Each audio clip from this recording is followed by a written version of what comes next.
We're getting really close to the end of the book. I'm going to read chapter 20, and there are 22 chapters in the book, so we just have 3 more. The title of chapter 20 is The Hour of Triumph. "Special announcement," said the loudspeaker in a pompous voice. "The management of the fair takes great pleasure in presenting Mr. Homer L. Zuckerman and his famous pig. The truck bearing this extraordinary animal is now approaching the infield. Kindly stand back and give the truck room to proceed. In a few moments the pig will be unloaded in the special judging ring in front of the grandstand, where a special award will be made. Will the crowd please make way and let the truck pass? Thank you."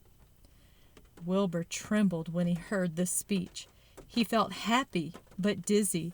The truck crept along slowly in low speed. Crowds of people surrounded it, and Mr. Arable had to drive very carefully in order not to run over anybody. At last he managed to reach the judge's stand. Avery jumped out and lowered the tailgate. "I'm scared to death," whispered Mrs. Zuckerman. "Hundreds of people are looking at us." "Cheer up," replied Mrs. Arable. "This is fun." "Unload your pig, please," said the loudspeaker. "All together now, boys," said Mr. Zuckerman. Several men stepped up forward from the crowd to help lift the crate. Avery was the busiest helper of all. "Tuck your shirt in, Avery," cried Mrs. Zuckerman, "and tighten your belt. Your pants are coming down."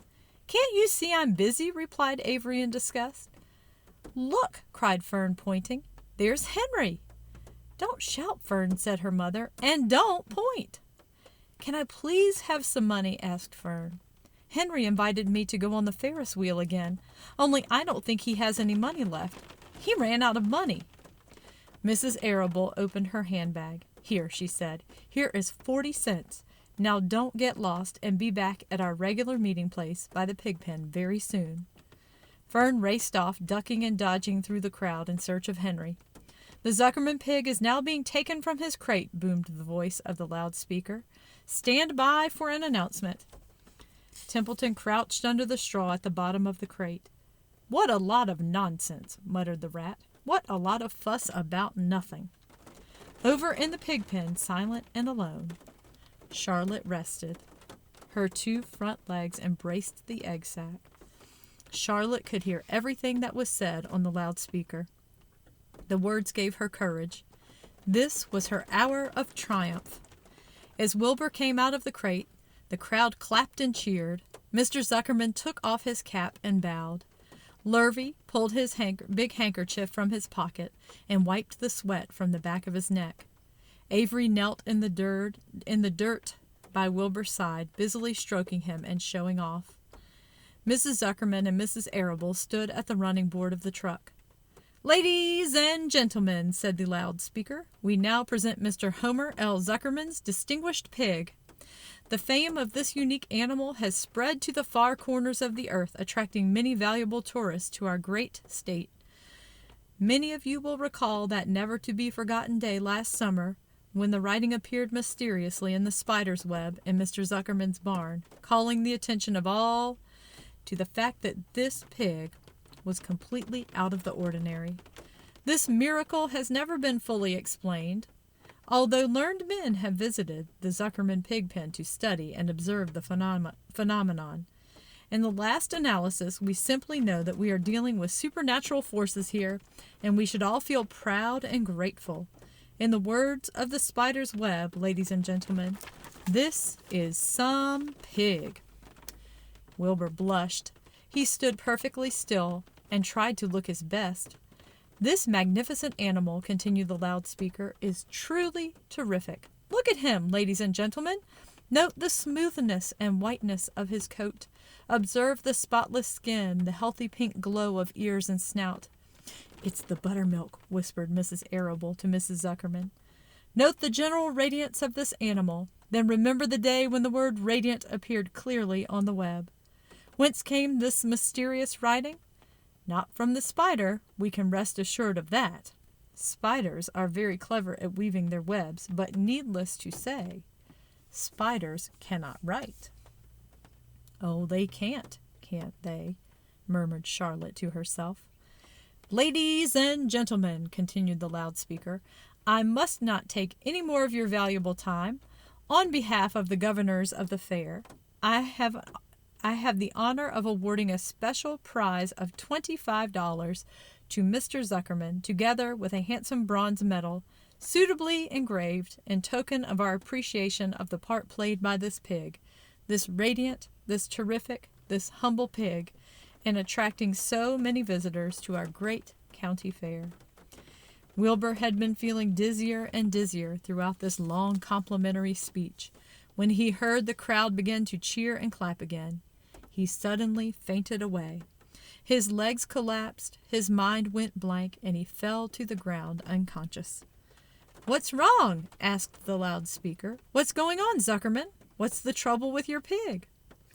Avery was kneeling by Wilbur's head, stroking him. Mr. Zuckerman was dancing about, fanning him with his cap. "He's all right," cried Mr. Zuckerman. "He gets these spells. He's modest, and he can't stand praise." "Well, we can't give a prize to a dead pig," said the loudspeaker. "It's never been done." "He isn't dead," hollered Zuckerman. "He's fainted. He gets embarrassed easily. Run for some water, Lurvy." Lurvy sprang from the judge's ring and disappeared. Templeton poked his head from the straw. He noticed that the end of Wilbur's tail was within reach. Templeton grinned. "I'll tend to this," he chuckled. He took Wilbur's tail in his mouth and bit it, just as hard as he could bite. The pain revived Wilbur. In a flash, he was back on his feet. "Ouch!" he screamed. "Hooray!" yelled the crowd. "He's up! The pig's up! Good work, Zuckerman! That's some pig!"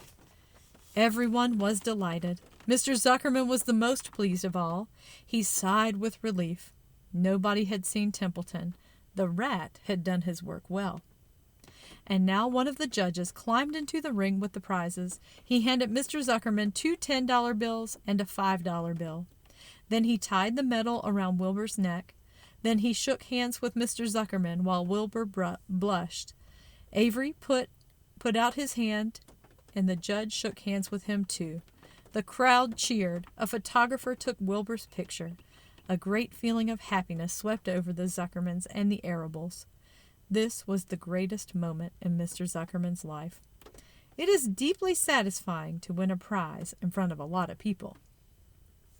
So we have 2 illustrations here. We have one with Avery after Wilbur fainted and Templeton is biting Wilbur's tail. And the other one is the prize being awarded and the photographer taking a picture. So I'll give you just a minute to look at both of these.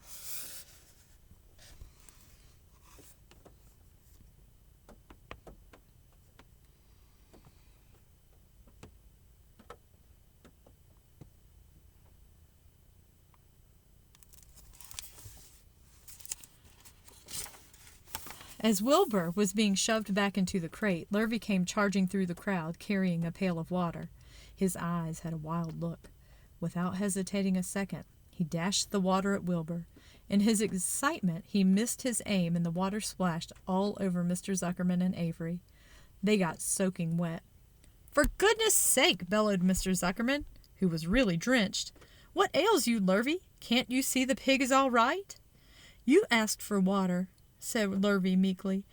"I didn't ask for a shower bath," said Mr. Zuckerman. The crowd roared with laughter. Finally, Mr. Zuckerman had to laugh too, and of course Avery was tickled to find himself wet, and he immediately started to act like a clown. He pretended he was taking a shower bath. He made faces and danced around the rubbed imaginary soap under his armpits. Then he dried himself with an imaginary towel. "Avery, stop it!" cried his mother. "Stop showing off." But the crowd loved it. Avery heard nothing but the applause. He felt like being a clown in a ring, with everybody watching in front of a grandstand. When he discovered there was still a little water left in the bottom of the pail, he raised the pail high into the air and dumped the water on himself and made faces. The children in the grandstand screamed with appreciation. At last, things calmed down. Wilbur was loaded into the truck. Avery was led from the ring by his mother and placed on the seat of the truck to dry off. The truck, driven by Mr. Arable, crawled slowly back to the pig pen. Avery's wet trousers made a big wet spot on the seat. And that is the end of chapter 20.